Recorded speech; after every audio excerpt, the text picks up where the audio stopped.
محترم سامعین کرام، اس سے پہلے خطبہ جمعہ میں میں نے آپ حضرات کے سامنے فتنوں کے دور میں ملک شام کی فضیلت و اہمیت کے عنوان سے قرآن و سنت کی روشنی میں چند باتیں کہی تھی۔ وہ شام جس کا نام آج کل سیریا ہے، اور جو کبھی سیریا، لبنان، فلسطین اور اردن کو ملا کر کے ملک شام کہلاتا تھا، سن 1920 میں جس کو 4 حصوں میں بانٹ دیا گیا، اس مکمل ملک شام کی فضیلت اور اس کی اہمیت قرآن و سنت کے اندر بیان کی گئی ہے، جس کے تعلق سے کچھ باتیں ہم نے گزشتہ خطبے میں سنی۔ اسی کی دوسری قسط لے کر آج کے خطبہ جمعہ میں حاضر ہوا ہوں۔ اللہ کے نبی صلی اللہ علیہ وسلم کے احادیث کی روشنی میں ہم دیکھیں گے کہ ملک شام کی کیا اہمیت اور کیا فضیلت ہے۔ چنانچہ اس سلسلے میں علامہ البانی رحمہ اللہ نے سلسلۃ الاحادیث الصحیحہ کے اندر حدیث نمبر 1909 میں بیان کیا ہے۔ راوی ہیں ابو امامہ رضی اللہ تعالیٰ عنہ، فرماتے ہیں کہ اللہ کے رسول صلی اللہ علیہ وسلم نے فرمایا، صفوۃ اللہ من ارضہ الشام، اللہ رب العالمین کی منتخب اور پسندیدہ زمین شام، اللہ رب العالمین کی پسندیدہ جگہوں میں سے ایک جگہ شام ہے۔ وَفِيهَا صَفْوَتُهُ مِنْ خَلْقِهِ وَعِبَادِهِ، اور وہاں اللہ رب العالمین کے پسندیدہ اور منتخب بندے اور اس کی مخلوق ہیں۔ وَلَا يَدْخُلَنَّ الْجَنَّةَ مِنْ أُمَّتِي ثُلَّةٌ لَا حِسَابَ عَلَيْهِمْ وَلَا عَذَابٌ، اور اسی طرح سے آپ صلی اللہ علیہ وسلم فرمایا کہ میری امت میں سے ایک گروہ جنت میں داخل ہوگا جس پر کوئی حساب، کوئی عذاب نہیں ہوگا۔ ملک شام کے تعلق سے آپ نے اس سے پہلے سنا کہ وہ انبیاء کی سرزمین۔ اس حدیث کی روشنی میں پتہ چلتا ہے کہ اللہ کے رسول صلی اللہ علیہ وسلم کی امت میں سے بھی ایسے محبوب اور نیک بندے اس سرزمین میں ہیں یا ہوں گے آئندہ، جو اللہ رب العالمین کے پسندیدہ ہے، اللہ کے چنندہ بندے ہیں۔ اور ایک گروہ ایسا ہوگا وہاں کا جو اللہ رب العالمین جن سے کوئی حساب نہیں لے گا، انہیں کوئی عذاب نہیں کرے گا، جنت میں داخل ہو جائیں گے۔ اور حدیث کی شرح کرنے والے علماء کرام کہتے ہیں کہ کسی سرزمین کا اللہ رب العالمین کے نزدیک محبوب ہونا، پسندیدہ ہونا، اس بات کی دلیل ہے کہ وہاں خیر کے کام زیادہ ہوں گے، وہاں اس سرزمین میں خیر کے اور بھلائی کے کام زیادہ ہوں گے۔ یا اس طرح سے کسی بندے کا، کسی گروہ کا اللہ کے نزدیک پسندیدہ ہونا اس بات کی علامت ہے کہ وہ گروہ، وہ افراد، وہ لوگ خیر کے کام میں سبقت کرنے والے ہوں گے اور بھلائی کرنے والے ہوں گے، کیونکہ اللہ کے رسول صلی اللہ علیہ وسلم کی حدیث ہے، من بطأ بعمل لم یسر به نسبہ، جس کا عمل اس کو پیچھے کر دے اس کا نسب اس کو آگے نہیں بڑھا سکتا۔ اللہ کے نزدیک عمل کی اہمیت، ورنہ مکہ کی سرزمین میں ابو جہل و ابو لہب بھی رہتے تھے، لیکن انہیں اس مکہ کی سرزمین نے کیا فائدہ پہنچایا؟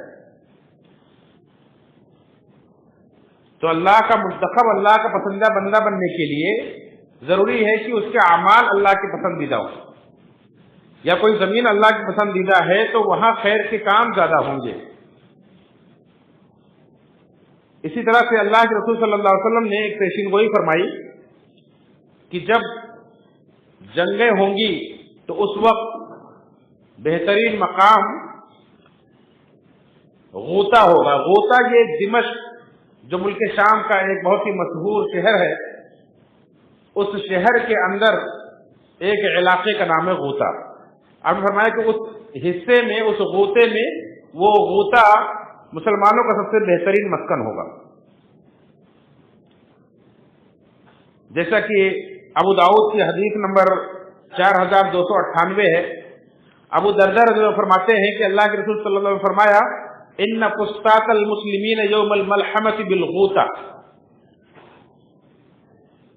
کہ جنگوں کے وقت علماء کہتے ہیں کہ یہاں جنگوں سے مراد وہ جنگیں ہیں جو دجال سے ہوں گی، یا دجال کے ظہور کے وقت جو جنگیں ہوں گی.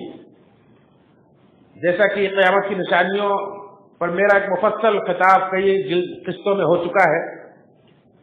قیامت کی چھوٹی بڑی نشانیاں میں نے بیان کی تھی، اس کے اندر یہ بات آپ نے سنی ہوگی کہ ایک بہت بڑی جنگ ہوگی، اور اس جنگ کے نتیجے میں اس قدر قتل ہوگا کہ ایک پرندہ اڑے گا اور اڑتے اڑتے وہ تھک کر کے مر کر کے گر جائے گا، ان کی لاشوں کو پار نہیں کر پائے گا. امام مہدی کے ظہور کے بعد بہت بڑی جنگ ہوگی. اس کے بعد پھر مسلمان قسطنطنیہ فتح کریں گے. پھر اس کے بعد ایک آواز آئے گی کہ دجال نکل چکا ہے، اور وہ خبر جھوٹی ہوگی. تھوڑی دیر کے بعد مسلمان مال غنیمت تقسیم کر رہے ہوں گے کہ پھر ایک آواز آئے گی اور وہ خبر سچی ہوگی، دجال کا ظہور ہوگا اس وقت. یعنی بڑی نشانیوں کے ظہور کا وقت ہوگا وہ. اس وقت جو جنگیں ہوں گی تو آپ نے فرمایا کہ ان فسطاط المسلمین یوم الملحمہ، اس جنگ کے دن مسلمانوں کے خیمے کہاں ہوں گے؟ غوطہ میں ہوں گے. الی جانب مدینۃ یقال لها دمشق، ایک شہر کے کنارے میں، ایک جانب میں جسے دمشق کہا جاتا ہے. من خیر مدائن الشام، اور وہ دمشق ملک شام کے تمام شہروں میں سب سے بہترین شہر ہے. جیسا کہ نے بتلایا کہ ملک شام ایک بہت بڑا ایریا تھا، سیریا، لبنان، فلسطین اور اردن وغیرہ مل کر کے، اور اس کے اندر بہت سارے شہر بھی تھے. اس میں سے ایک شہر ہے دمشق، اور وہیں عیسیٰ علیہ السلام کا نزول بھی ہوگا. تو دمشق کے اندر، دمشق جو ملک شام کے بہترین شہروں میں سے ایک شہر ہے، اس دمشق شہر کے ایک کنارے میں ایک مقام ہے غوطہ، وہاں پر مسلمانوں کے خیمے ہوں گے. اسی طرح سے اللہ کے رسول صلی اللہ علیہ وسلم نے ملک شام کو مسلمانوں کا مسکن بتلایا ہے کہ فتنوں کے دور میں مسلمانوں کا مسکن جو ہوگا وہ ملک شام ہوگا. کیونکہ آپ جانتے ہیں کہ فتح مکہ کے بعد اللہ کے رسول صلی اللہ علیہ وسلم کے مدینہ کو حرم قرار دے دینے کے بعد پھر مکہ اور مدینہ میں لڑائی نہیں ہوئی، یہاں تک کہ دجال بھی وہاں داخل نہیں ہو پائے گا. اس کے بعد صلیبی جنگیں اور دیگر جنگیں ملک شام سے ہی ہوتی رہی. تو اللہ کے نبی صلی اللہ علیہ وسلم نے ان آخری جنگوں پر اشارہ کیا. ایک لمبی حدیث ہے، نسائی کی حدیث نمبر 3591، جس کے راوی سلمہ بن نفیل کندی فرماتے ہیں کہ میں اللہ کے رسول صلی اللہ علیہ وسلم کے پاس بیٹھا ہوا تھا، اتنے میں ایک آدمی آیا اور کہنے لگا اللہ کے رسول صلی اللہ علیہ وسلم، اذال الناس الخیل ووضعوا السلاح وقالوا لا جہاد وقد وضعت الحرب اوزارا، لوگوں نے گھوڑوں کو بے وقوف سمجھ لیا ہے، ہتھیار رکھ دیے ہیں اور کہتے ہیں کہ جہاد نہیں ہے، جہاد ختم ہو گیا، جنگ نے اپنے ہتھیار رکھ دیے. اب نہ گھوڑے پالنے کی ضرورت ہے نہ ہتھیار لینے کی ضرورت ہے. اب یعنی گویا کہ یہ اس وقت کی بات ہے جب عرب شرک سے پاک ہو گیا تھا، جب مکہ فتح ہو گیا تھا. تو اس وقت اللہ کے نبی صلی اللہ علیہ وسلم عرب سے باہر نکل کر کے عیسائیوں سے ٹکر لینے کی تیاری کر رہے تھے، اور جنگ تبوک اور اس کے بعد جنگ موتا اور اس طرح کے جو حالات پیش آئے اس وقت کی، اس پس منظر کی یہ بات ہے. تو بعض صحابہ نے کہا کہ اب گھوڑوں کی کوئی وقت نہیں رہے گی، حالانکہ احادیث کے اندر وہ گھوڑے جو جہاد کی نیت سے پالے گئے ہیں ان کی بڑی فضیلت آئی ہے. وہ ایک باب ہے گھوڑوں کی فضیلت، کیونکہ فرمایا گیا کہ قیامت تک کے لیے گھوڑوں کی پیشانیوں سے خیر باندھ دیا گیا ہے. بہت سارے ہتھیار ہوئے ہوں گے لیکن گھوڑوں کا جو رول رہا ہے اس کے تعلق سے اللہ کے رسول کی حدیث قیامت تک کے لیے گھوڑوں کی پیشانی سے خیر باندھ دیا گیا ہے. تو اس وقت جب بعض صحابہ نے